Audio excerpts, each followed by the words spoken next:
swear. No.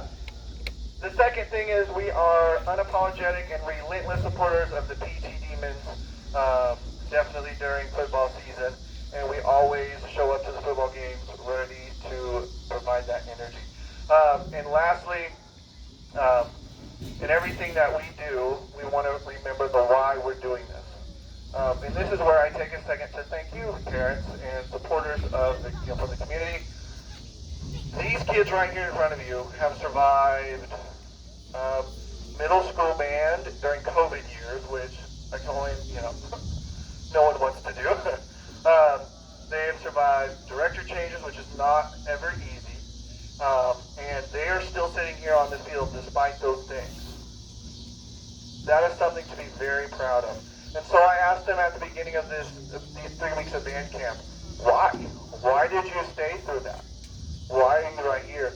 And the answers you'll get are oftentimes, it's pointing back to a specific performance, since they've been in band in 6th grade, a song that they got to play.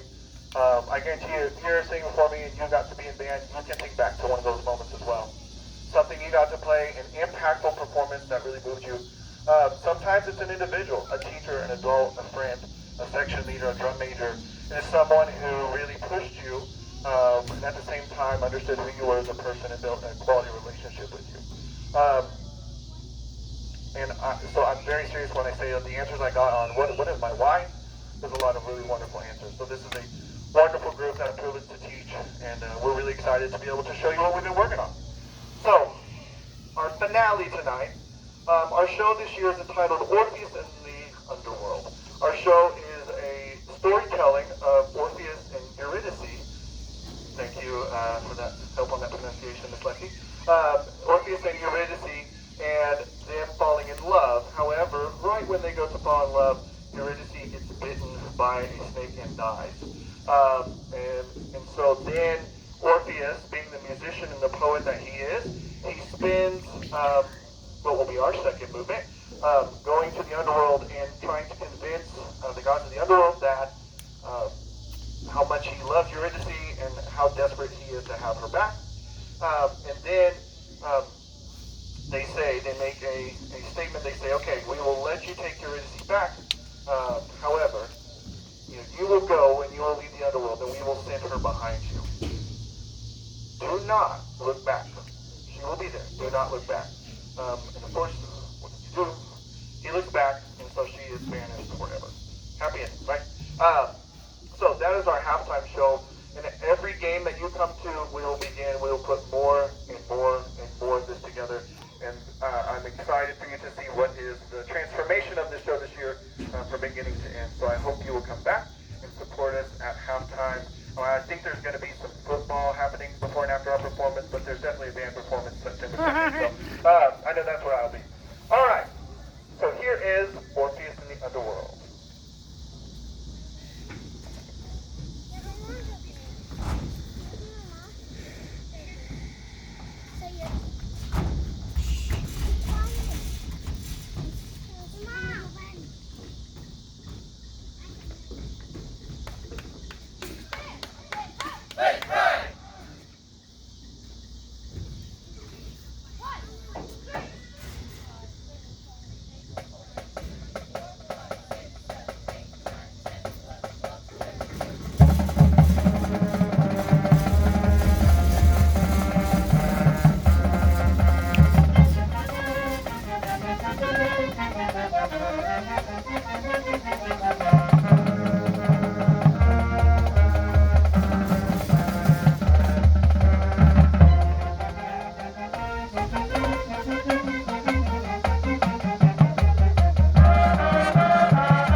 show is split up into three bigger movements. That is movement one, and we are excited to perform for you again September 2nd, the first home game of the season against Tecumseh. Thank you for coming out tonight. Please, please, please help me thank these kids for all this wonderful hard work they have done.